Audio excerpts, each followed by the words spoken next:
The question is simple. Have any of the systems on my network been compromised? The answer is harder than it should be. Enter AI Hunter. Active Countermeasures has automated and streamlined techniques used by the best pen testers and threat hunters in the industry to create AI Hunter, a network threat hunting solution that does the first pass of a hunt for you to identify systems that are most likely to be compromised and scores the results on a scale from 0 to 100. You can then research those systems in depth with AI Hunter. Focus your valuable time on the systems that need your expertise with AI Hunter. Sign up for a personal demo today at securityweekly.com/ACM. Welcome back to Security and Compliance Weekly, where we've been talking to Mr. Josh Corman about PCI specifically.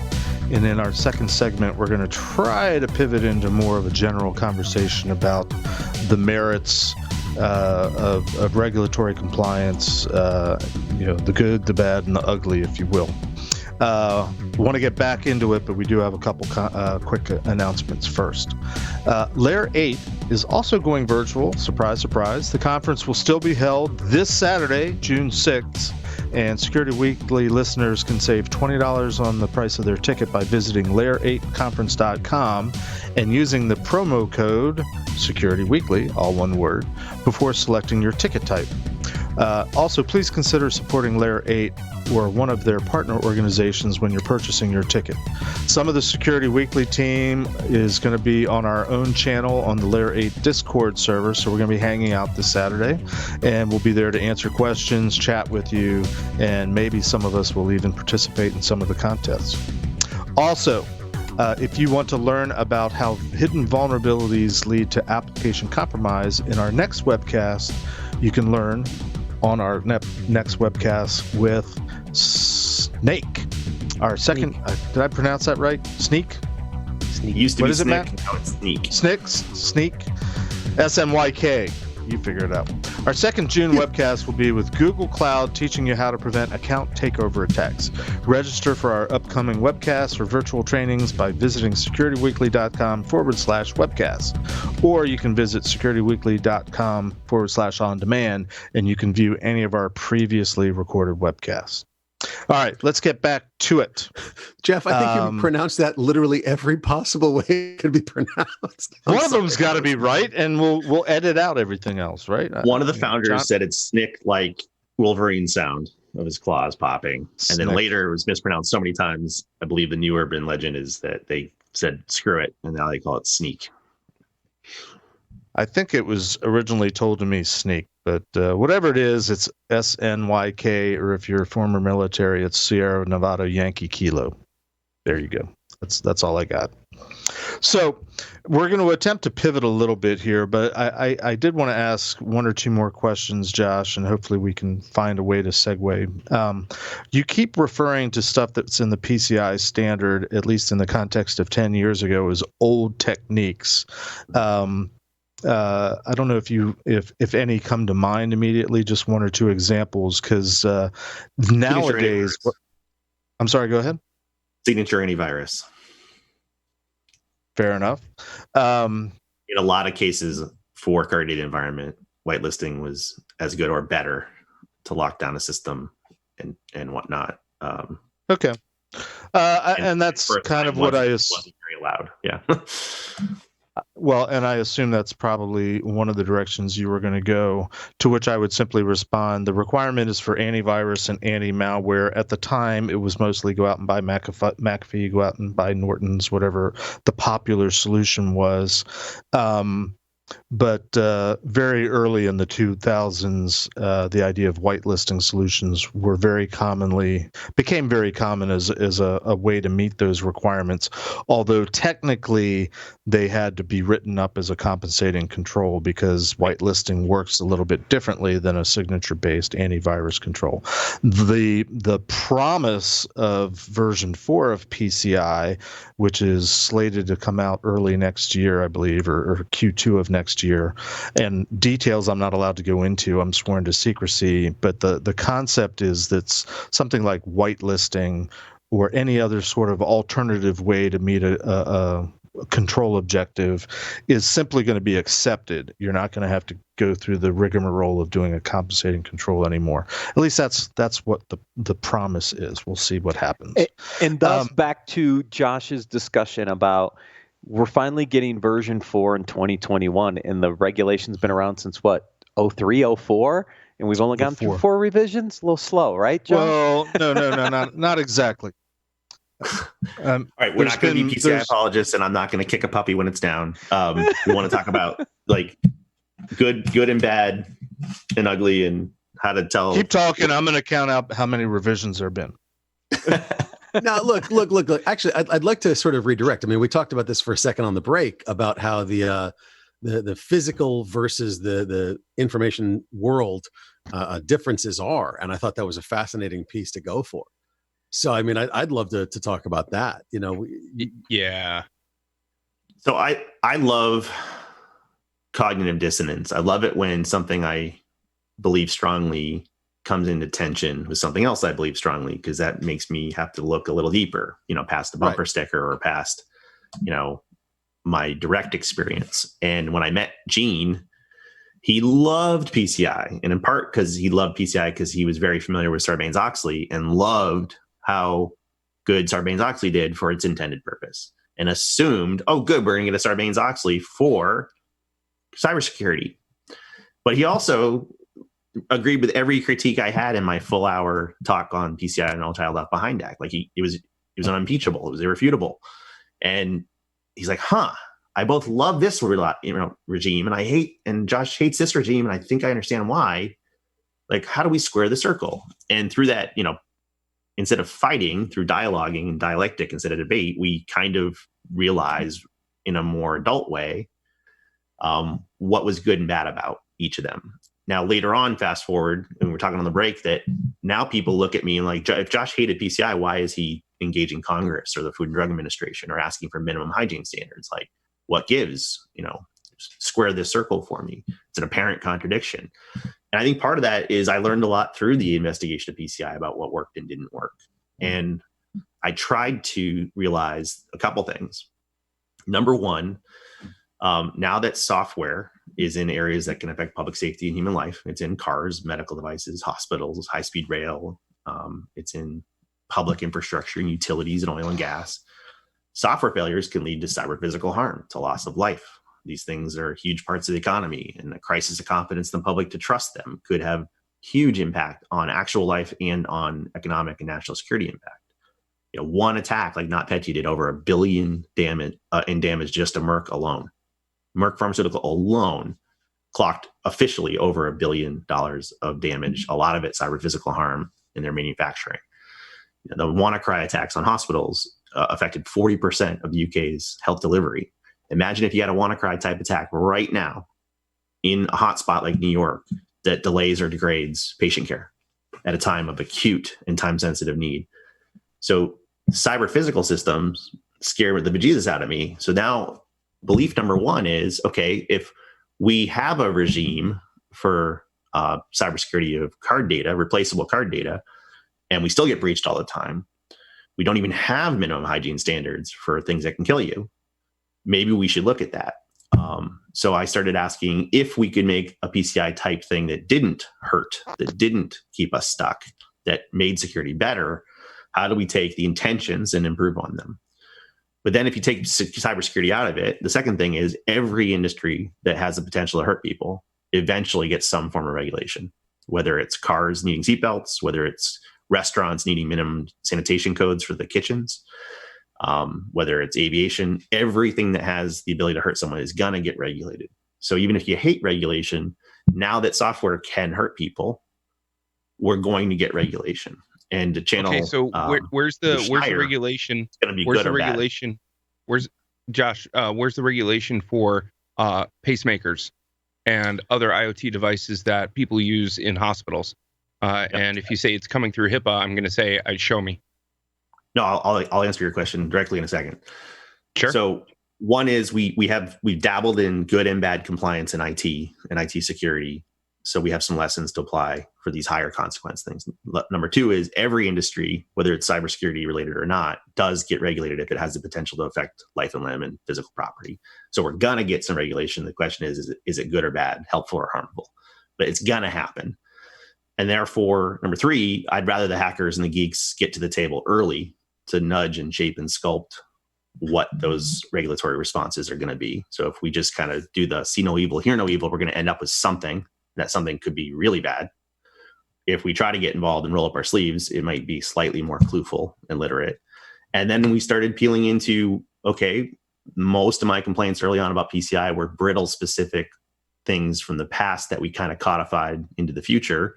Maybe we should look first to regulate evergreen things that are always valuable, like be patchable or avoid fixed credentials, or, you may not write bug-free code, but if you have a coordinated disclosure program, inviting researchers acting in good faith to give you issues without suing them, maybe you're going to have a better program and feedback loop than if you don't have those things. So as we started to say, we're going to have regulation because these are safety critical, they could be helpful or harmful. One lens was, what are the evergreen things that'll be true 20 years from now that we could encourage as positive process? But in the process of doing that, we have been working directly. When I say we here, I mean cavalry. So let me not put off your answer for very long. I was going to go somewhere else, but we went to the Food and Drug Administration and the people that regulate CARS, which is the NHTSA, NHTSA, and other safety critical regulators. And we tried to bring 5 primitives, 5 evergreen things that could help to make these digital infrastructures more defensible. And I framed it as terms of postures towards failure. We said all systems fail. How do you handle failure? The first one was called the 5-star automotive cyber safety framework for connected vehicles. We did it on our first birthday at DEF CON. Remember that. So that was great. great. Almost 6 years ago. The better adoption was actually the one we called the Hippocratic Oath for connected medical devices. It's the same 5 things, just slightly different language. We wrapped these primitives in the language of the demographic we were speaking to. So the FDA was more sympathetic than the automotive industry. But what those things was, if all systems fail, how do you avoid failure, take help avoiding failure without suing the helper, capture, study, and learn from failure, contain and isolate failure, and respond to failure? And they have fancier language, but I think, for example, respond to failure, we said inoculate against future failure in the Hippocratic Oath. So the easiest one to Google is just go to iamthecavalry.org/oath, and you'll see the Hippocratic Oath. What that was meant to do was stimulate some common ground and some minimum basis, not a comprehensive regime, but a minimum basis for the FDA. And what they did is I'll try to keep this less wonky. They have 2 regulatory levers already. They have pre-market guidance, which is everything you have to do before you can bring a new device to market, and post-market guidance, which is this is how we're going to decide to recall you or not if something bad happens from a cybersecurity. So they have kind of, as we built trust, they took those 5 primitives and baked them into the pre-market and post-market. The pre-market first attempt when we were getting to know them was 2014. The first version of post-market was 2016. And in it, they start saying things like, if you have a coordinated disclosure program and you can mitigate your issue in 30 to 60 days, then we might not recall you. You can handle it on your own. So while they didn't have the authority to require coordinated vulnerability disclosure programs, they essentially say you're an idiot not to have one. And they've been very pro-hacker, showing up at DEF CON Biohacking Village and the We Heart Hackers initiative for several years now, and regularly participate in our cavalry track at B-Sides Las Vegas. So they fully embraced hacker inputs to try to ratchet up that bedside infusion pump you're speaking of. So there's a ton of stuff in the market that wasn't patchable, that has hard-coded passwords, that if you try to change the password, you might void your maintenance contract. And those things are significantly less defensible. The newest pre-market guidance that came out about a year ago, it's almost ratified. It requires you have a threat model before you, a formal threat model before you submit. It requires that you have a software bill of materials, or Sbomb. I'm pretty sure Jen Ellis would have mentioned it because she's been involved in it as well. But that's the Sbomb effort coming out of FDA, and also by NTIA, Commerce Department, Alan Friedman, who's been on your show before, or one of your shows before. He's been on one. What's that? I think he was on Application Security Week. He was on application. Correct. But Sbomb type becomes a transparency mechanism, and that allows lots of stakeholders to identify and avoid known vulnerabilities in their medical devices to maybe precipitate and accelerate that identification and patch and remediation cycle. So, Josh, for the benefit of our audience, what does Sbomb stand for, please? Sbomb is a software bill of materials. Think of it as an ingredients list of all the third-party and open source libraries in your product. I'm largely to blame for this. Yeah, So kind of Jen a called nutrition- it the cyber nutrition bill of and material yesterday. She called it the cyber bill of materials yesterday. Cyber bomb is what she. There was I think this is the Cbomb language in FDA, they're using in the they've UK. changed it. Yeah. Yeah. Oh, yeah. The UK also has the Cbomb. That's right. Yeah. There's a Dbomb as well, digital bill of materials, but they're all struggling with their name. But the idea here is it's not a nutrition label yet, although some people are talking about extending it to be one. The idea is merely not, and as the author of the task force report. So I was on a congressional task force for healthcare cybersecurity for 2 years, and right before we started, Hollywood Presbyterian Hospital shut down patient care for a week due to a single deserialization flaw in a single JBoss library in a single device. Took out the whole hospital. And I'm like, this is stupid, because the issue wasn't that they didn't know it was coming. They were even warned it was coming, but the hospital, with very little security staff, if any, said, what the heck's a JBoss? And I don't know if I have one. So I framed it to the task force of, am I affected and where am I affected, are critical questions during an outbreak. And one of our top recommendations in over 100 by the time the task force was done was all medical technology should have a digital software bill of materials of all third-party open source libraries and their versions to enable risk management and incident response. Congress liked that. Out of the 100, House Energy and Commerce said, we love this. HHS, go do it. HHS assigned it to FDA. FDA put it as a Cbomb, later an Sbomb, in their regulatory draft.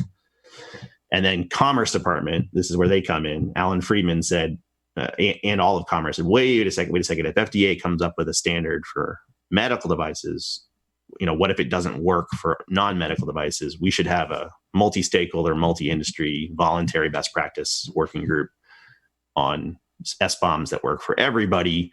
Hey, FDA, if we come up with something useful, will you use it? So that way we don't have like a bunch of standards. And FDA said, sure, if you come up with something useful in time for our review process, we'll use it. And about 3-4 weeks ago, I want to say, FDA said, thanks, your phase 1 documentation looks like what we need. Keep going for your advanced use cases, but we know what we're going to chew on this, and it's going to be our regulatory requirement for medical devices. So I'm not saying we've solved everything in medical devices, but with each chance FDA gets to update its regulatory requirements, it's added things like must be patchable, must have tamper-evident forensic sound evidence capture, must have a threat model, should have a list of ingredients. It's a good idea to have a disclosure program. They are doing a lot more nuanced things as they learn more, but this is one of our success stories of when hackers and geeks directly engage, we can try to shift towards evergreen capabilities and capacities instead of specific brittle countermeasures that might take too long. And you have to be really thoughtful and future-proofing for things like medical devices, because it takes 7 years to design and build one and bring it to market. And they're usually deployed for 15 years after that, sometimes even 30. So whatever you're thinking is a best practice right now, if it doesn't hold up and weather well across a 20+ year timeline, we're going to have time out. What? And this is a serious question. What technology, can you give me an example, is a medical device that I might be using either diagnostically or in a hospital type situation that's 30 years old? I mean, I'm genuinely curious. What is potentially out there that's 30-year-old technology? Well, my 30-year comment is usually for other OT and manufacturing. Medical devices, OT, manufacturing stuff. Yeah. So not medical devices. No, medical, the mean age for medical deployment from our task force was, I believe, 15 years for medical. Now, right. Mayo Clinic has a huge laser that they built a building around that I think is approaching 30 years old, and it's very expensive, and it's running a very arcane and very vulnerable operating system, and the company's out of business. So that's what they're stuck with for a very, very, very long time. But a lot of devices last about 15 years. Hey, we actually had a question on the Discord server, and since we're broadcasting live, I thought I would pass it on to you. How much does the security IoT market devices affect the security of health devices, if at all? And make sure I understand the question. I don't know either, but I thought it was an interesting question. How much does the security IoT market devices affect the security of health devices at all? How much of an influence? I think security of IoT devices, that are on the market today affect the security of similar styled but used for health devices. So I'll make a good faith pivot. I told you guys about the oath earlier, and the approach of the cavalry was not to try to regulate IoT writ large in consumer electronics, but try to inject good practices into safety critical, already regulated devices, so they do more help than harm. That said, if you remember the Mirai botnet right before the presidential election in 2016, it took out the Eastern Seaboard for a day. It was $100 or less IoT cameras for the most part that had a hard-coded password, were internet addressable, and were unpatchable. That trinity was unsafe at any speed, lawn darts to the internet, and it made a tsunami of DDoS that nobody could stop. You might recall it as the Dyn DNS attacks and stuff. But that made some cognitive dissonance for me, but it also made cognitive dissonance for Senator Warner and I think Gardner. So a bipartisan bill came out of that where they're like, wait a second, we were told by industry that if we regulate IoT, we're going to stifle the economy. It looks to me like, these unwashed masses of, low hygiene, I think I call them low cost, high impact devices or whatever, something like that. Basically these hordes of devices can collectively do harm to other things. So everyone was looking at, who cares if, this IoT device gets popped? What's the worst that could happen? But collectively, could we call them zombie devices? That DDoS did a ton of harm.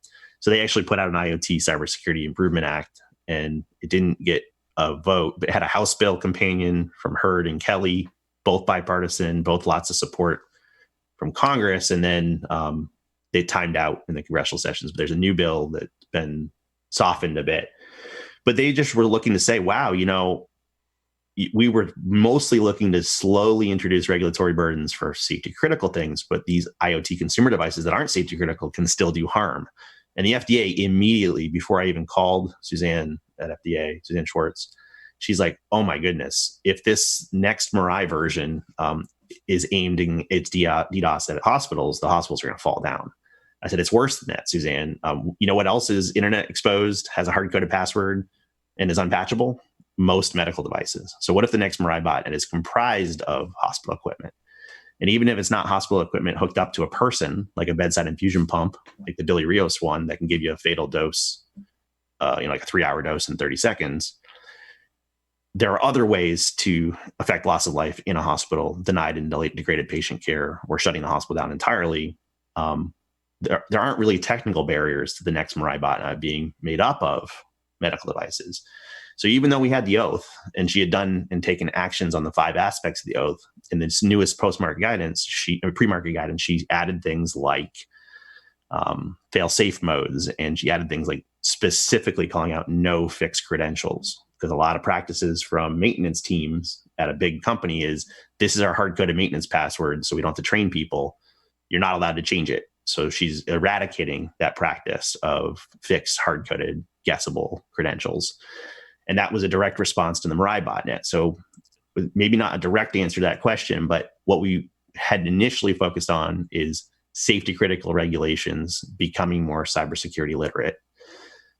What Congress is doing and what the IoT actions of the state of California and the country of the UK and some of the European guidance that I think Jen spoke to, they're taking those same primitives, those minimum evergreen kind of principles, and they're turning them into even consumer labeling and minimum requirements for hygiene. And as those get harmonized, the idea is you may need to have some sort of minimum security and defensibility, even in low-cost devices. to protect the collective harm they can do to things. So it's not the size of the device, it's the size of the harm. And that's a very uncomfortable truth, because we're not even yet through our experiment on regulating a medical device, let alone knowing how to make broad sweeping regulations on, any and all things coming out of the Computer Electronics Show each January. Yeah. So this is an area where, regulatory science gets important. And we said we're going to do a professorial lesson, but there's a couple different ways different industries regulate, and there's trade-offs for each of them. But I think what we're coming to is at least saying we're going to have something regulated, whether we want it or not. How can we make it more helpful than less helpful? And how do we use the right type of incentive structure that's fit for purpose for something as dynamic as cybersecurity, but something as important as safety critical? Yeah, we did not, unfortunately, get into the UK consumer IoT as much as I wanted to yesterday, because Paul hijacked it all on vulnerability disclosure. However, what I think is interesting in that regulation, Josh, is it talks to some of the base requirements that you talked about. Passwords have to be unique, can't be factory default.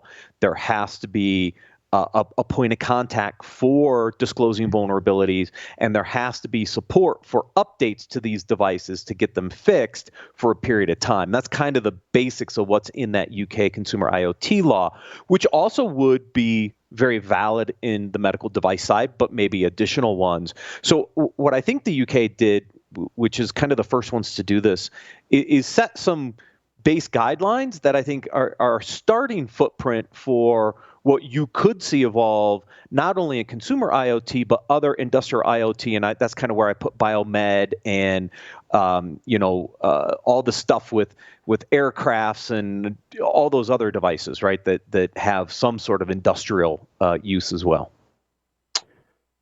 Yeah, I think what we're seeing is parallel action on specific regulatory regimes for a safety critical industry, like FDA for medical, like NHTSA for cars. Those are happening, and we're trying to make them look similar and focus on the 80-20 rule of these primitives. Bo Woods and I in the cavalry worked with some of our volunteers and made a cyber policy database. And we kind of looked at where did our primitives matriculate into which policies, and it's a big and growing expansive list. And we didn't invent the idea of being patchable, but when we started engaging public policymakers, we said we had to have a short list, we had to have accessible language, that it should be highest impact for least investment, and we should be consistent. And one of the reasons you see, whether it's the US bill or the UK bill, a lot of the same language is because we've been fairly consistent in explaining what they are, why they're important, and using similar nouns and verbs for them. So the UK took it further. The many of the things in the 18 things the UK wants for, and I'm not going to go through all 18, they cite all their sources. There's a huge glossary linking to them, and they're linking to a lot of US and cavalry-ish sources. And what they did is they kind of asked for everything in a voluntary capacity. Eventually, what the US did in parallel was they said, here's 5 things we want in the IoT bill. Those 5 things got narrowed down to 3 things that, the Chamber of Commerce and industry didn't completely hate. Whereas the UK said, no, we want the 18. Their government said these shouldn't be voluntary, they should be mandatory. And then they went down to 3 that are mandatory. But the lists are fairly consistent. And it's in part because we're trying to make sure we're talking about the right things and we're participating in all the right places. And by we, I mean both cavalry and all the hackers that aren't cavalry that are engaged in these things. And there won't be enough, right? Even if we get everything we've asked for, it won't be enough because this is the adaptive, evolving problem set. But maybe we're in the fight. The most interesting argument we had with the car regulators was they said there's zero proof that anyone's ever been hacked. There's zero evidence of harm. I said, correct, but if you don't require forensic sound evidence capture, you'll never have that evidence. Like, if someone did hack and kill somebody in this car, would you ever know? And the answer today is still no. And they're really reluctant to require logging, right? So when we talk about primitives, we mean like security enabling capabilities, not so much like go buy McAfee antivirus, but security enabling things like logging and patching. Well, when you're dealing with a car, cars are a special case. You've got 4 different subsystems that talk to 30 to 40, if not more, components in multiple different languages, how are you going to be able to translate encryption across those languages? 1, 2, be able to understand exactly which system was the infection path, right? And if you can sit back as a regulator and tell me that this is pinpoint where we need to start, right? I'm going to say, like, has it been tested? Because to me, that's BS. Has what been tested? Like, Scott, has what been tested is what he asked. Has what been tested? Has the car been tested? The infection path been tested? How they get in, how they get out, right? Like, has that had some sort of security laced on top of it, right? Like, years ago, I wanted to do. Go ahead, Josh. 5-star is just trying to get the basics so they could run tests, much less actually get them tested. It's not meant to say if you have these, you're not going to get hacked. It's putting you in the game. It's a beginning set. It's not even. It's the ability to say, hey, you can see what happened if you have no memory. Like they literally build cars with 0 memory these days. So without basic telemetry, how do you know what's going on from a performance perspective, a security perspective, or any other perspective, right? We could easily talk for several episodes about cars. I'll pick one that I think gets to the spirit of this. If you assume cars will be hacked, any one of the, up to 200 or more, I haven't even looked lately, but there were some cars with 200 unique computers on it, right? In a flat, wide open CAN bus architecture. Flat, or nearly flat, high side, low side. If you compromise any one of them, you had unfettered access to everything else. So one of the things we said in the 5-star is, can we separate critical systems from non-critical systems? So if Chris and Charlie hack the stereo, right, infotainment, they should never be able to disable the brakes, safety critical, but they could, right? And the reason is there's no segmentation and isolation in most of these vehicles. Now, Tesla was playing with some sort of segmentation, a lot of them doing logical segmentation, and that was being compromised. But when we're talking primitives, I mean really basic foundational primitive things, like maybe safety critical systems should be separated physically from non-safety critical systems. And even that is not yet adopted. If you look at the whole 5 list, what do we have? The first one is, do you have a published declaration of your safety by design? Nobody has done that. Number 2, we have a little bit of lights. Do you have a published coordinated disclosure program? We have Tesla, we have GM, we have Fiat Chrysler, and Toyota join the fold, right? And there are varying levels of quality of those disclosure programs, but 4 of them have said, we won't sue you, right? So 4 out of 20.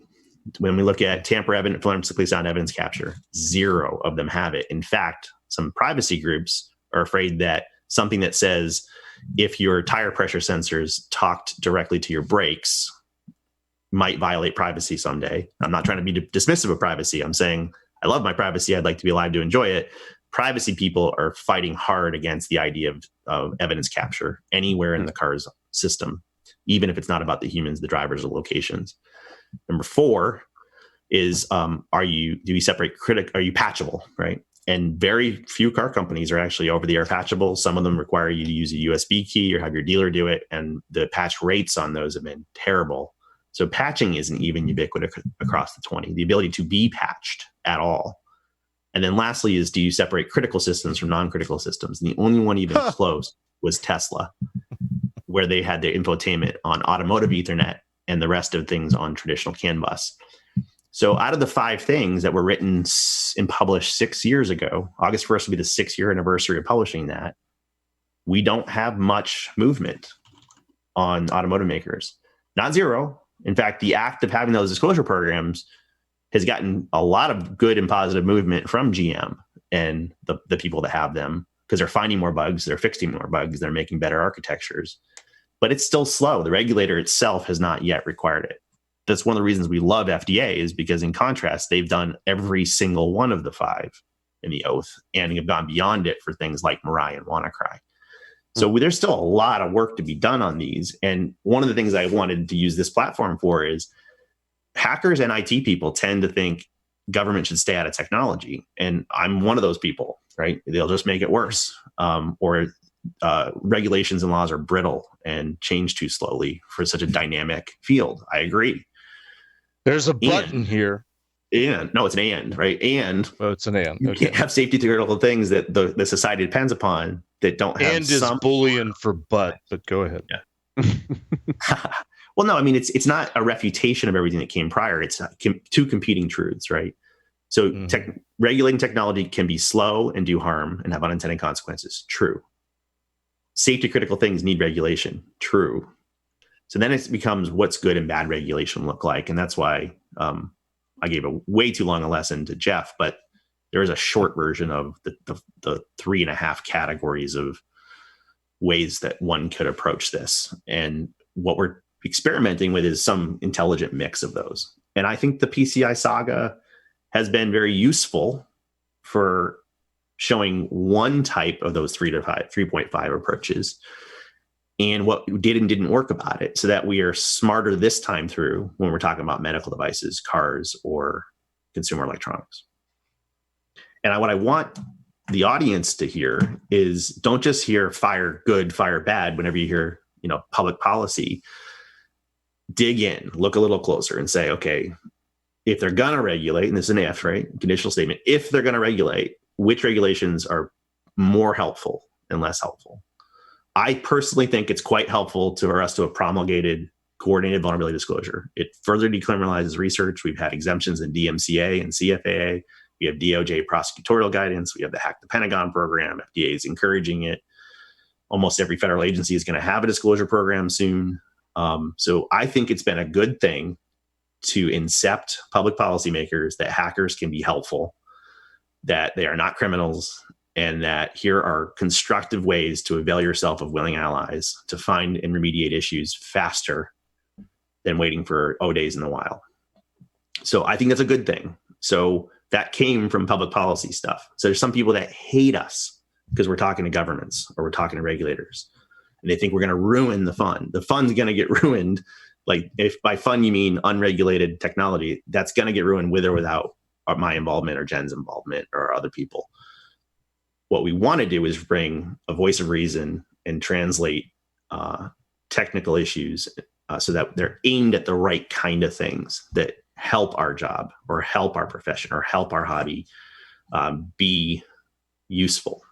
And I don't even know if we have the right list, but it's an open and collaborative platform where we all talk about these things. Even the individual efforts talk to each other pretty often to try to make sure we're not working cross-purpose. But the next time you see something like, Sbomb, which is software transparency, we had some hackers hate that thing, hate it.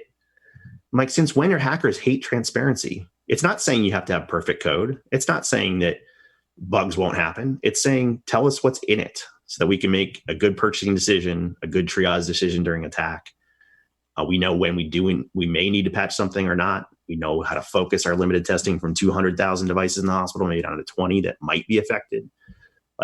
But we have hackers who hate it, in part because we hate government involvement with technology.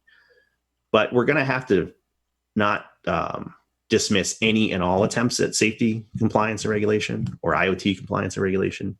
Instead, we should be advocating for the ones that are least harmful or even most helpful. Yeah, it's been as a somewhat unbiased, I use the term loosely, third-party observer of the hacker community. The irony of the hacker community, which in general hates the idea of any kind of government intervention, government regulation, and yet you guys come along and say, well, the only way we're really going to ever make any headway is if we regulate. That is not lost on me. We could go on, obviously, for hours and hours. Every time you make a comment, I'm like, okay, that's a whole nother topic we could spend an hour on. Unfortunately, and we've blown the doors off our usual time allotment, but no apologies required. But I will give you just a moment just for any parting thoughts, any parting pitches. What is the bottom line takeaway you want to give to us, and then we'll wrap. So if you are struggling with your own opinions and feelings on should we or shouldn't we regulate technology and IoT, I share your pain.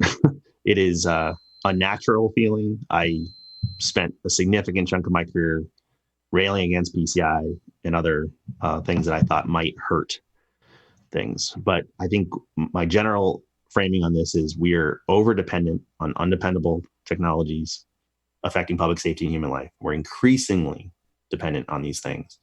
So we got to figure it out. Now, I don't think we all have the answers, but I think part of that solution is going to be some form of public policy, regulatory standards, compliance, and whatnot. So we have to reckon with ourselves as to which things do we have enough consensus on that we can get behind. They're going to regulate something. Let's hope it's helpful versus harmful. And if you want to start getting engaged, there's a number of ways to do so. IamTheCavalry.org is one. We do Hackers on the Hill. I think we had 60 of you show up and do briefings this year right before ShmooCon on Capitol Hill. But keep an open mind on these things, because whether you signed up for this or not, as the world increasingly depends on digital infrastructure, we do cybersecurity for that digital infrastructure. So they're increasingly depending on you.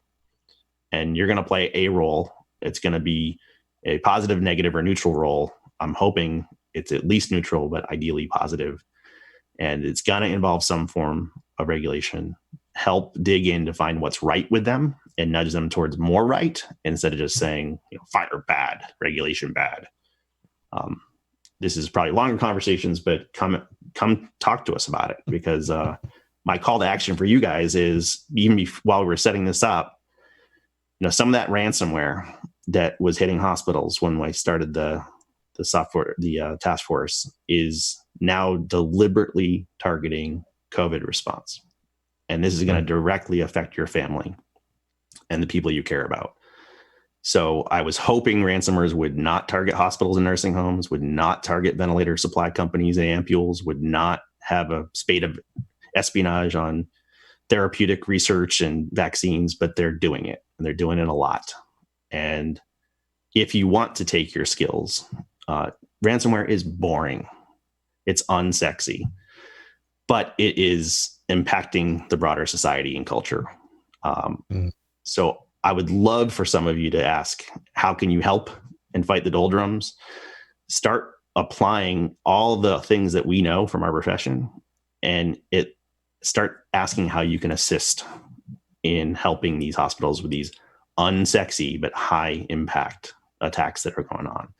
Several of us are working with DHS and HHS and other agencies behind the scenes. CTI League and others are doing threat intelligence with your day job skills funneled into those organizations.